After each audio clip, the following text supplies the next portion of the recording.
father. But just your reflection very briefly in terms of what it means. I know you are a big, big patriot. The love of the country is something that you carry on the sleeve. You never make a secret of that. Take me back, I think, to just the beginning from you, and who Sam Nujoma was for you personally and those initial encounters with him. Thank you. First of all, thank you so much for the opportunity.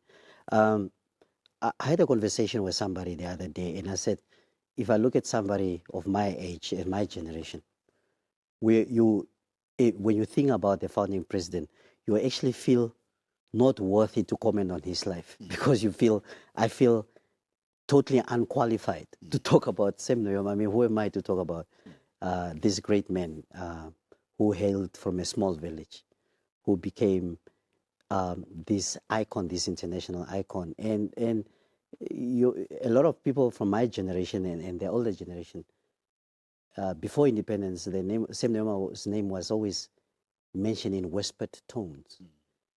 You could not say it. In fact, if you said it, you could face jail. I mean, you could be sentenced to jail. I remember back in the day when I was a kid in Grootfontein, we were told, like, if you mention Sam Nujoma, even if seen with a picture of Sam Nujoma, a photo of Sam Nujoma, you can be. You're an agent. You're part of the conspiracy. You're part of the terrorists. Exactly. So our parents made it very, very clear. So and then you start getting older. You become a conscientious person, and you realize, well, you have this icon. This person who was going to be a savior, because you realize you're colonized, you have this person who's going to be a savior. The very, very first time I saw Sam Nujoma, I actually said, he's actually here. So the first time I saw him was in 1989, actually alive, and he's really going to liberate our country. So my story and my narrative as opposed to Sam Nujoma, my generation, is that person who gave us a security of tenure on this planet. And it's very, very important because you came from a situation where you were almost considered subhuman. You were made to feel like you don't belong in your own country. And this man said, because of me and many like me, you have security or tenure. And there's this place on the third rock from the sun in a country called Namibia. This is a place you can call home. And that is priceless. That's absolutely priceless. Earlier on, I was asking you, saying, what else can we ask from him? I mean, he's really emptied his cup. Yeah, 95 years. Honestly, when I saw the casket, when they were lowering this casket, and our brother, the colonel from the Namibian Defense Force, was explaining to us the whole ceremony and the protocol surrounding it, I was looking at it and I said, honestly, if you look at the founding president and what he has done for the country, he died empty because everything, I'm sure when he meets his maker and he said, God is not going to say to him, what did you do? He's going to say, thank you. Everything I've given you, you've poured out. You are empty. And some of us can wish we could only be half the man that man was. And that's why I think, when news like this comes in, even if you look at, the initial announcement of the passing of Dr. Gôagoseb as well, there's a bit of a unique responsibility as, the accounting officer, the strategic accounting officer for the corporation. When you receive that kind of news, then it's not just, okay, there's a funeral, but it's a completely different approach that one takes with that. Talk to us a little bit and take us through that. I think particularly from a leadership perspective for the organization, you get news like that. You know that there is a unique responsibility. You have to know when exactly you announce to the nation. You have to know, of course, now the platform you must create for the president to speak to the nation as well. Chat to us through about those initial hours. So what made the NBC and the honor that I really have to be part of the team that's managing this organization or leading this organization, it depends on relationships. NBC cannot function if the relationships are not solid, and I'll explain to you.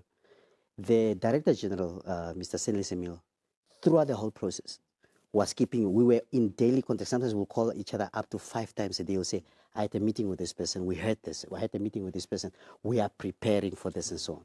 So initially, when we got the news that the founding president is not well, you start becoming, and as Africans, we are very cautious about things like that, but you start getting ready. You say, if the president wants to come and talk to the nation, whether it's the state of the health of one of our leaders or the unfortunate passing of our leaders, we have to be ready. But not only that, it's not just about NBC. We have a plethora of relationships we need to look after. We have a very, very good relationship with our direct shareholder, which is the Ministry of ICT. I've been in constant contact with the Minister, Honorable Emma Theophilus, and also her deputy. But the ED, being an operational and also being a broadcaster himself and a journalist who came from a broadcasting background, we were in daily contact, whether it's just on an operational level or also on a strategic level. So it's very, very important to nurture those relationships so that when something like that happens, you become just one of the chains. But not only that, the Director General needs a good relationship with his management. And the management needs a good relationship with so-called subordinates, you know. So as you can see, we are just part of this whole conglomerate of relationships that need to be managed. Not only that, now we also have to start talking to other broadcasters. You understand? Exactly the thing. I think the collaboration with other media, particularly where you're in a position, you have the main feed, you are immediately behind the hearse. There's a responsibility. It goes out more than just commercial relationships. No. You see, I was telling somebody the other day that the burial of our former president and also our late founding president was seen by more than 300 million people on this planet, on this continent, mainly because of our relationship with MultiChoice. And they were able to free up a few channels for us to. So if we did not nurture that relationship, that wouldn't have been possible. Now, what happened is you only realize the enormity of the task at hand when you realize that you are dealing with a man like Sam Nujoma. If you look at the theme, like you're celebrating a revolutionary and honoring an African icon. And that's what I liked about the theme, because it doesn't place Sam Nujoma in Namibia. It places Sam Nujoma on the continent. And the revolutionary part of his speaks to where he started and what he wanted to do. Now, when you hear that, you realize as NBC, the whole world's eyes will be looking at us. So now the third relationship is now your broadcasting partners and also the companies like MTC, Paratus, and Telecom Namibia. Because now this is with the advent of digital technology, we need reliable network, we need reliable broadcasting ecosystems and things like that. And this whole thing is just a partnership. Then that needs to be nurtured, and that partnership is not nurtured. Organizations don't fail. Relationships fail, and then organizations suffer the consequences. Yeah. One of the things that one has noticed really is that the amount of interaction that has been taking place on the digital platforms, and one feels that it's because of the deliberate efforts that is being put in by NBC to make sure that those platforms are active.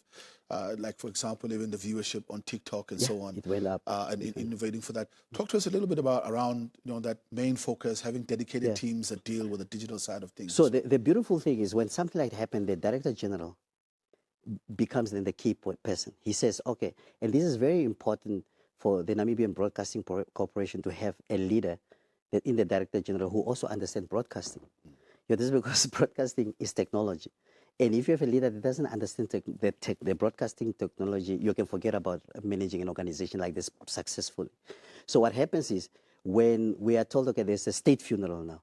Now we need to deploy the different platforms. So yes, it's going to be on TV. Now we are on TikTok, like you say, we're on YouTube, we're on Facebook, and we're on Instagram. Not only that, now you are segmenting your market now. Who's going to listen to what? Who's going to monitor the comments? Because you follow what I mean. Now, if you look at our Namibia Statistics Agency, the last statistics, Namibia is becoming younger and younger. Now, we had a very interesting dichotomy. You have somebody in the person of the late founding president who died. By the time he died, a lot of people who are coming of age have never seen him as a leader. They hear of he's got this myth. This mythical figure. Exactly. Now, there's also a little bit of a disconnect between the current generation and him. So now people are like, so how do you create that digital bridge between this generation of us who understand who Sam Nujoma was and the generation that needs to be told who Sam Nujoma is? Or who Sam Nujoma was. You understand what I mean? And that's where the Director General, in his leadership and his management, the executive management, and people on the operational level say, okay, how do we make sure that everybody across all market segments have been taken care of? And I really think that even if you look at the comments, it was so overwhelming. It was so it was heartwarming to hear people saying, I did not know this. Thank you, NBC. Oh, is this what Sam Nujoma is all about? You understand what I mean? Oh, this is what it means to be a founding president. Because I have people, younger people in my family who said, but how come he was called founding president?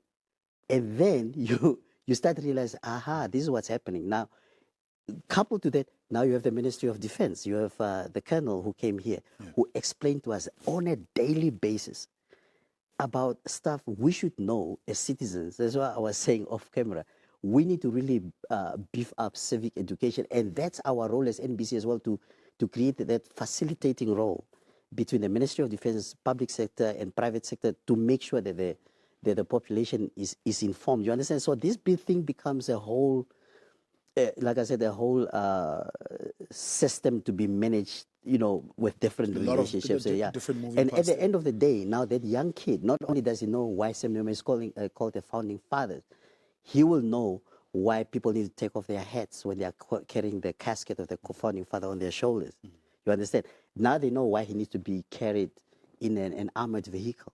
What does it mean for him to be the commander-in-chief? You understand what I mean? So it becomes the responsibility of all these stakeholders. And that will not be possible if we do not have a strong supporting shareholder. And I must really thank our Minister of Finance. I must thank the Ministry of MICT, the Minister, his deputy, and the ED, because they understand the role NBC had to play, and they really, really played an important facilitating role in what we are seeing on the screen now. In terms of this, I mean, one of the things that one really looks at is also that when we're having broadcasts like this, my question was, Papa, after this, are we still going to see more of the... And it brings me to the question around, maintaining that historical narrative at the same time. Like you said, the civic education, important component, that overall in terms of the narrative around the country, what we think of ourselves as people.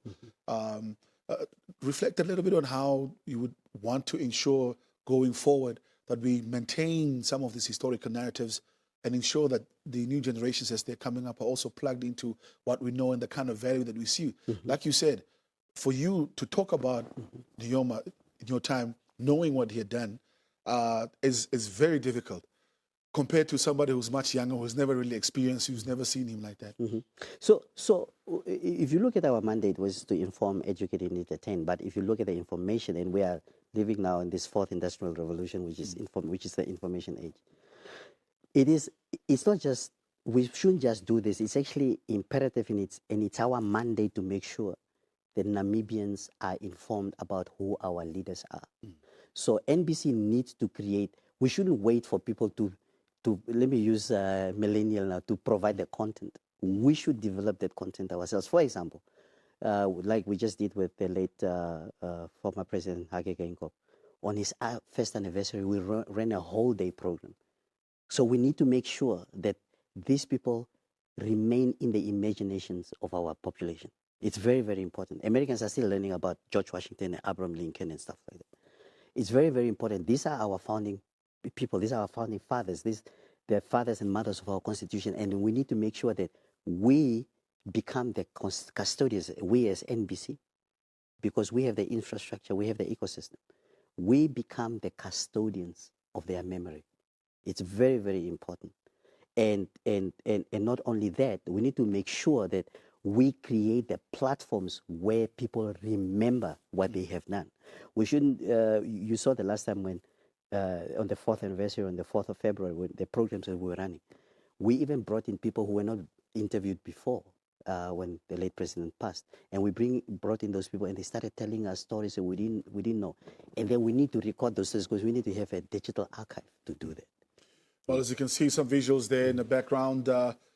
Departures started for most of the invited guests, as well as the heads of state that came to come and pay respects to the founding father. And we understand, of course, they're all going to be heading to a luncheon as well to just celebrate his life one final time. It's not always that you find them together like this and so much representation. I think the chair, also the issue around just, this Pan-Africanism, everybody has reflected on that.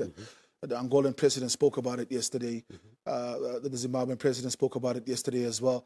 The reason why I'm raising this is within the context, of course, of Namibia also sitting on the SABA presidency, the Southern African Broadcasting Association, and that unique responsibility of making sure that we maintain the narrative around Pan-Africanism that our founding fathers are leaving us with. You see, thank you. That's really a very, very good question, because that speaks to the fact that there needs to be a continuous effort to make sure that those lessons that were imparted on us are remembered. Not only that, that successive generations remember that. And when it comes to Pan-Africanism, it's very, very important for Namibia to be part of SABA. I mean, the current Director General of the NBC is the president of SABA. And he was successfully, I think he's serving his second term now there, because he was doing a very good job at trying to get the Southern African Broadcasting Association together and for us to be able to share this information and so on. Now, I was listening to the former president of South Africa, Dr. Thabo Mbeki, when he said, when he was in Nigeria, our former president, our founding father, came to visit them at the time. I think he was 78. And he was trying to tell, and President Mbeki was trying to tell our founding president that at the time he was the president of SWAPO, that now the ANC and SWAPO are working together. In fact, they have the same editor for ANC today and SWAPO today. Yeah. And the founding president said, but why do you think that is something that you need to report on? It ought to be like that. And that was spoken by a Pan-Africanist, you know. And when Sam Nujoma said, this is, we need to be Pan-African, and this generation after us must make sure that Pan-Africanism is not just about politics. Pan-Africanism is about sharing infrastructure, is trading with each other, visiting each other's countries and things like that, teaching each other about each other. Is that each one teach one type of thing? You understand? So it's very important. And you saw yourself the messages that people were talking about, and Thabo was even talking about when the OAU was started and so on, that people like Sam Nujoma, they were present and they understood what it meant for the continent to create an organization that represents the ethos, the values, and the values of us as Africans. And we need to constantly do it. And something I try to remember, not just here at the NBC, but also in my private capacity, that whatever it is that we do, we need to maintain a Pan-African stand, because we have a population of over 3 million people. I mean, if you open yourself up to the continent, you have more than 1 billion people you have access to instantly. The market that the founding was so concerned about. Yeah. Exactly. And it's starting to happen. And it will only happen if there's a concerted effort to make sure that we are deliberate and intentional about the steps we are taking to make sure that the Pan-African agenda is advanced by all Africans. Yeah. People always ask, and I think I've gotten that question on more than 2 occasions right now. They say, oh, do you guys bring in some extra camera people from South Africa, from where? I said, most people don't know that it's an all Namibian production team. Can you please talk about that? You know what, I've actually come to realize that the people who ask those questions are people who don't watch NBC.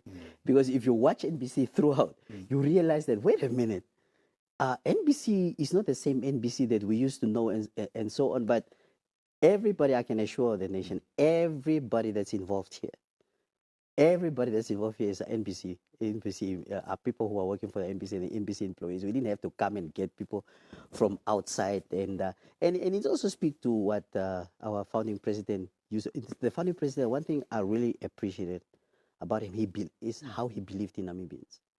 How he believed in Namibians. And I always tell the story that he said it, and our former president, our late president, also said it.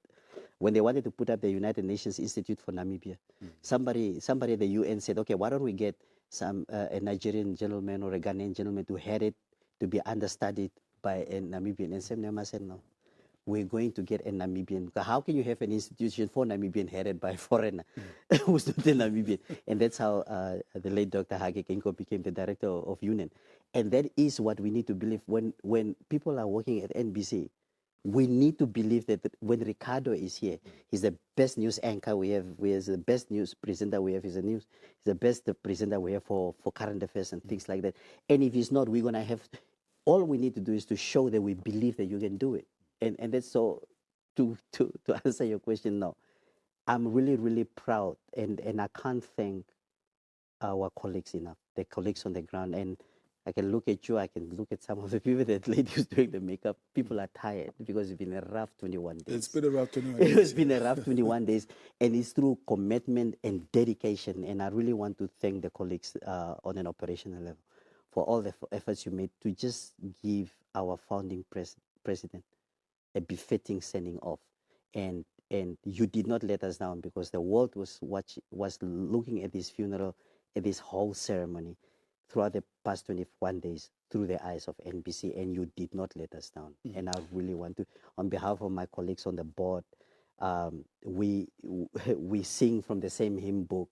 My colleagues on the board, we are very supportive of each other.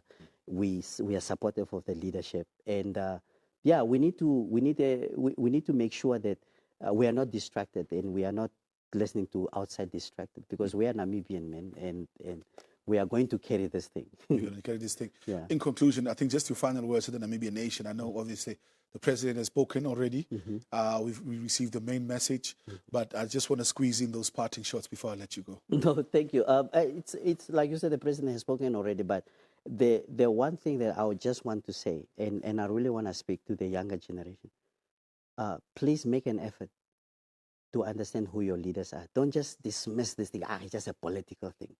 This is about it's about nationhood. You know, you can say, no, this country.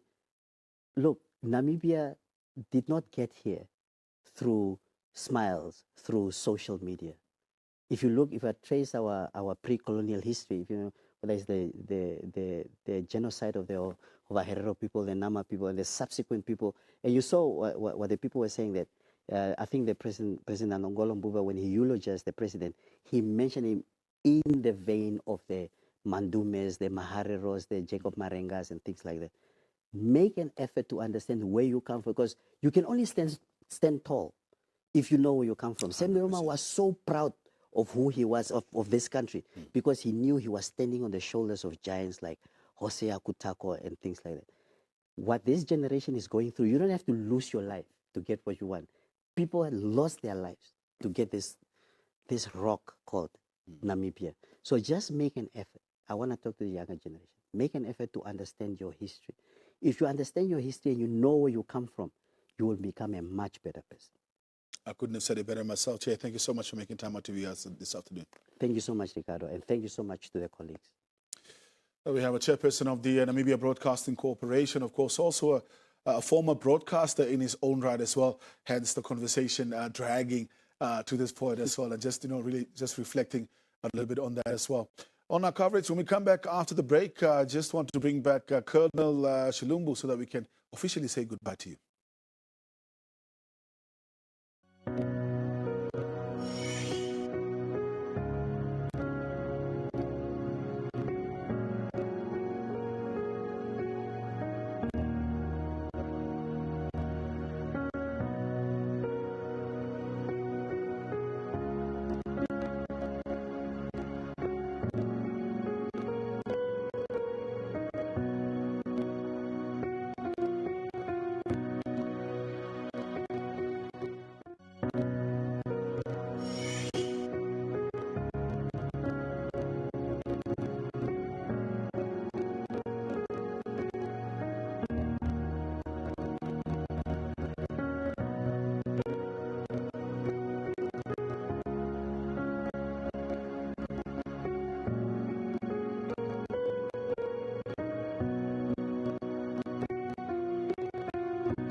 Welcome back. Of course, it's been quite a hectic 21 days bringing you that coverage and making sure that we